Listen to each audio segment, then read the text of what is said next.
बंदा परवर, ये क्या हो गया? ऐसा क्यों हुआ? ऊपर वाला इतना बेरहम क्यों है? उसके सीने में दिल नहीं पत्थर है। क्या हुआ गुल्लू? अरे बड़ी जवानी में यतीम कर दिया, मोहब्बत का ठंडा साया अचानक तपती धूप में बदल गया। क्या बकवास कर रहे हो गुल्लू? कोई मर गया है क्या? बड़ा अजीब सवाल पूछा है साहिबा। आपके शफीक मोहब्बती बाप का साया आपके सर से उठ गया और आप पूछते हैं कोई मर गया क्या?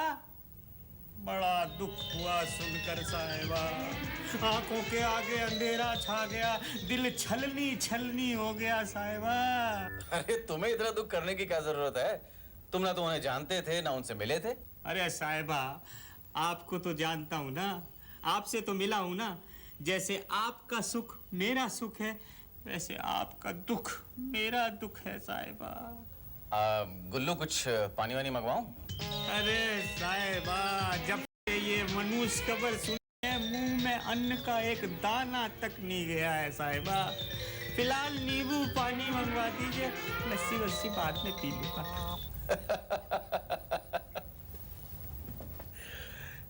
गुल्लू ऐसा करो, अभी तुम ये 100 रुपए रख लो, बाहर जाके जो भी जीवे चाहे खा पी लो। अरे साहिबा, 100 की सिर्फ एक पत्ती से क्या होगा? काफी दिनों से पेट और जेब दोनों खाली हैं। कामनी बहन को ढूंढने फरीदकोट गया था, आने जाने में सारा माल खर्च हो गया। कुछ और पैसा दो ना साहिबा। लो, ये 1000 रुपए रख लो, अब ठीक है? अरे साहिबा, शुक्रिया, धन्यवाद, थैंक यू। आज का आसरा पानी तो हो गया, लेकिन कल क्या होगा साहिबा? अरे साहिबा, कर्ज मांगना भी बड़ा हिम्मत का काम है, लेकिन वो हिम्मत भी अब धीरे धीरे कम होती जा रही है साहिबा। कोई परमानेंट रोजी रोटी का जुगाड़ कीजिए ना साहिबा। वही तुम्हारे करने लायक तो मेरे पास कोई काम है नहीं गुल्लू। साहिबा सरकार, लोग भगवान से प्रार्थना करते हुए कोई चमत्कार, कोई करिश्मे की उम्मीद रखते हैं साहिबा। वही उम्मीद लेकर मैं आपके पास आया हूँ। मुझे ना उम्मीदी के कुएं में मत धकेलिए साहिबा, मत धकेलिए। ठीक है गुल्लू, तुम 2-4 रोज के बाद चक्कर लगाना, तब तक मैं कुछ सोचता हूँ। बस बस बस बस, आपके आश्वासन से मेरा आधा काम बन गया। अच्छा चलता हूँ। गुल्लू, हाँ? कामिनी का कुछ पता चला? बहन का अभी तक तो कुछ पता चला नहीं, लेकिन खून की कशिश उसे मेरे पास खींच कर ले आएगी या मुझे उसके पास ले जाएगी। और जैसे ही ये खबर मिली, मैं ये खुशखबरी सबसे पहले आपको सुनाऊंगा। अलविदा। अच्छा चलता हूँ, फिर मिलेंगे।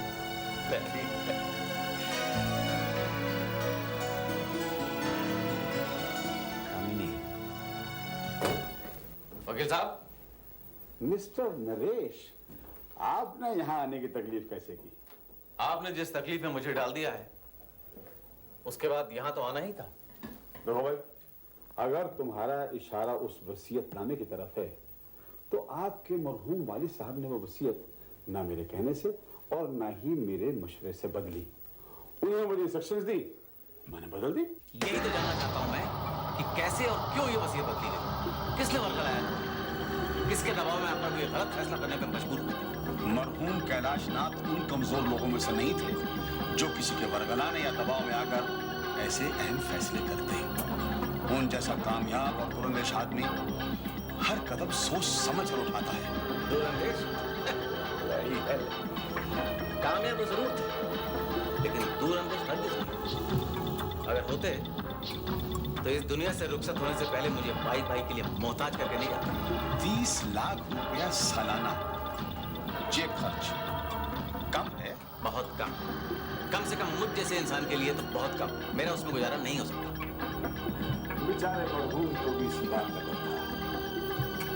फजूल खर्ची और अय्याशी वो बुरी शक्ल है जो चाटने वाले को चाट जाती है। वकील साहब, मुझको क्या बिगड़ते हो? ये आपके मरहूम वाले साहब के अल्फाज हैं। मैं बेचारा तो सिर्फ दौड़ा रहा हूँ। उस रोज जब वो मेरे दफ्तर में आए थे, तो यही कह रहे थे। किस रोज? हादसे से एक दिन पहले वो वसीयत बदलवाने की बहुत जल्दी में थे। टेलीफोन करके मुझसे नेक्स्ट डे की अपॉइंटमेंट ली, लेकिन आ गए उसी दिन। और भाई दिवे, जिस तरह अभी अभी आपकी एंट्री हुई है ना, उस दिन उनकी एंट्री भी हूबहू इसी तरह हुई थी। वकील साहब, मिस्टर मल्होत्रा, आप आइए आइए आइए। मुझे यहाँ अचानक देखकर हैरत हो रही है ना कि कल के बजाय मैं आज ही कैसे आ गया। Most welcome any moment.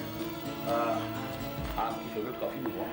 नहीं वकील साहब, फॉर्मेलिटीज बाद में, आइए पहले जरा काम की बातें करें। भाई दिन भर के थके हारे आए हो, जरा सांस तो ले लो, काम की बातें भी हो ही जाएंगी। सांसें तो हैं वकील साहब सीने में, बस यही दुआ मांगिए कि जब तक सारी जिम्मेदारियां पूरी नहीं हो जाती ये सांसें चलती रहें। मल्होत्रा साहब, आज आप ये कैसी उखड़ी उखड़ी थकी हुई सी बातें कर रहे हैं?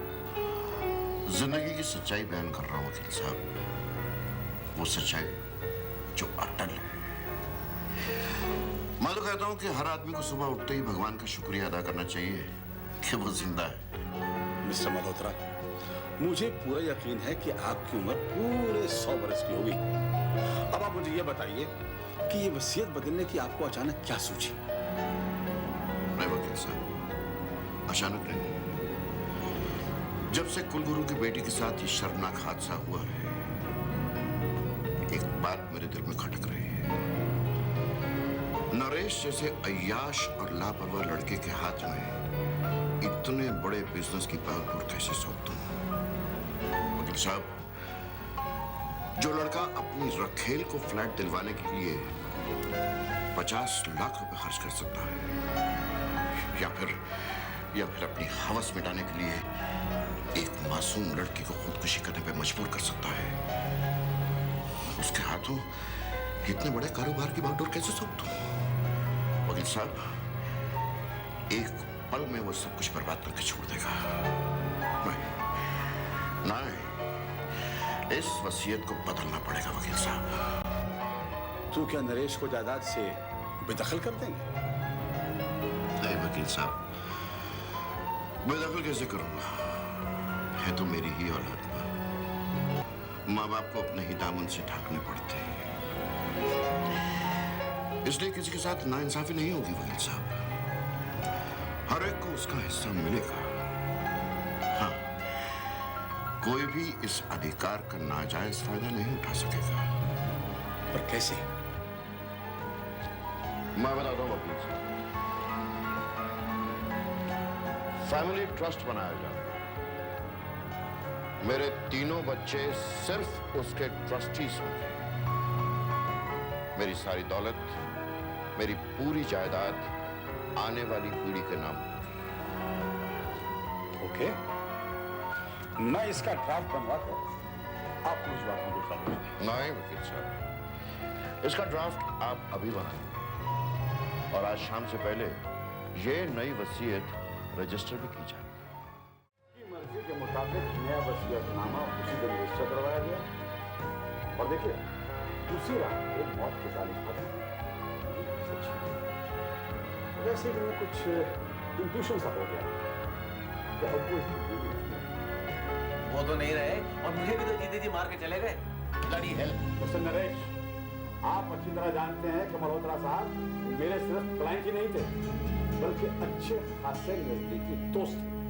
उनके सामने ऐसे अल्फाज कुछ तो लिहाज करो। जिस बाप ने अपने बेटे का ख्याल नहीं रखा, जिसने मेरे पांव में वसीयतनामे की बेड़ियां डाल दी हो, उसका लिहाज मैं क्यों करूं? और वकील साहब, इन जंजीरों से आपको मुझे आजाद करना होगा। इस वसीयतनामे को बदलना होगा।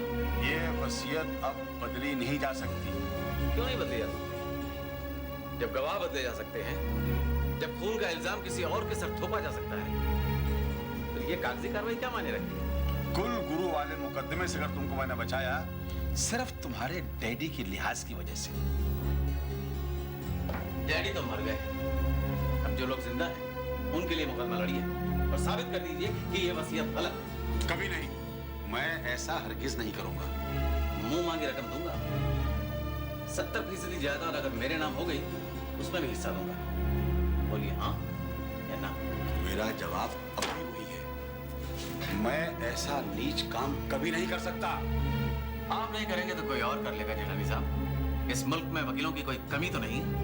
You are very right.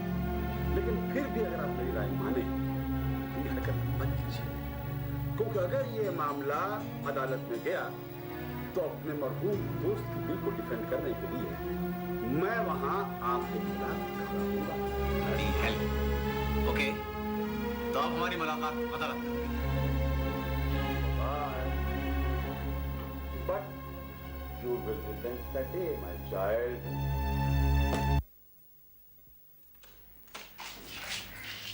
सलाम मेरा साहब। सलाम खान। गाड़ी आ गई। अच्छा दिव्यानी, डैडी, गाड़ी आ गई। मैं बस अभी आई भैया आपको 5 मिनट में। सलाम वालेकुम। वालेकुम सलाम दिव्यानी। 5 मिनट में। आओ खान, अंदर बैठो। जी नहीं शुक्रिया, मैं बाहर गाड़ी में आपका इंतजार करता हूँ। आप आ जी। आज का क्या प्रोग्राम है तुम्हारा? क्या प्रोग्राम है यानी? आज कहीं जाने वाले हो तुम? जब घर की जिम्मेदारियां बीवी संभालने लगे तो शौहर को घर से बाहर जाने की क्या? ये ताना किसे दे रहे हो? तुम्हारे अलावा इस कमरे में और भी कोई है क्या? नहीं ना? और अगर ये ताना है तो जाहिर है मैं तुम्हें दे रहा। आदित्य, तुम्हारा बिजनेस शुरू नहीं हुआ इसकी जिम्मेदार मैं नहीं हूँ। अगर हो भी जाता तो क्या तुम अपने डैडी की कंपनी ज्वाइन नहीं करती? करती ना? मैं तुमसे कितनी बार कह चुकी हूँ कि मैंने डैडी का बिजनेस इसलिए ज्वाइन किया क्योंकि उनकी अंतिम इच्छा यही थी जो कि उनकी फरमाबरदार लड़की पूरा करेगी। 1000 बार सुन चुका हूँ एक ही जुमला। अगर बार बार सुन चुके हो तो मुझे दोहराने पे मजबूर क्यों करते हो? आजमाना चाहता हूँ अपनी सहन शक्ति को और तुम्हारी जिद को। जिद तुम कर रहे हो आदित्य, मैं नहीं। मैं तो सिर्फ बर्दाश्त कर रही हूँ। बर्दाश्त करिए? हाँ। किससे दिवाली? किससे बर्दाश्त कर रही हो तुम? क्या तुम मुझे बर्दाश्त कर रही हो? मुझे बर्दाश्त कर रही हो तुम? What's wrong with you, Aditya? Aditya, आज दिव्यानी का दफ्तर में पहला दिन है। कम से कम आज तो बख्शो उसे। अपनी नाराजगी परे रखकर कम से कम आज तो विश कर दो इसे। इनसे कुछ मत कहिए डैडी। मैं इनसे जिंदगी का ये सबक सीख रही हूँ कि कभी किसी से कुछ एक्सपेक्ट मत करो। चलिए, हमें देर हो रही है।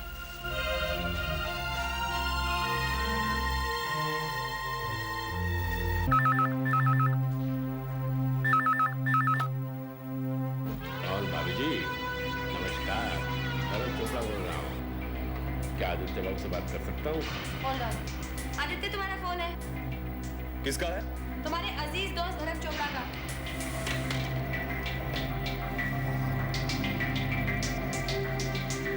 आदित्य स्पीकिंग। नमस्कार आदित्य बाबू, कैसे हैं हुजूर? ठीक हूँ। कैसे याद किया आपने? अभी आपकी धर्म पत्नी यानी हमारी भाभी कुछ फरमा रही थी, सुना नहीं आपने? क्या कह रही थी वो? हाय गजब, इतने दूर होते हमने सुन लिया और इतने नजदीक होते आप तक उनकी आवाज नहीं पहुंची। उन्होंने कहा आपके अजीज दोस्त धर्म चोपड़ा का फोन है। जाहिर है आपके अजीज है इसलिए फोन किया हमने। कोई खास काम था क्या? जी हाँ, बहुत जरूरी काम है, लेकिन हर बात फोन पर नहीं बताई जा सकती। क्या आप इस वक्त मेरे दफ्तर आ सकते हैं? हाँ, अगर आपको आने में कोई हिचकिचाहट हो तो हम आपके पास आ जाते हैं। नहीं ऐसी कोई बात नहीं, मैं खुद ही आ रहा हूँ। इंतजार कर रहा हूँ मैं आपका।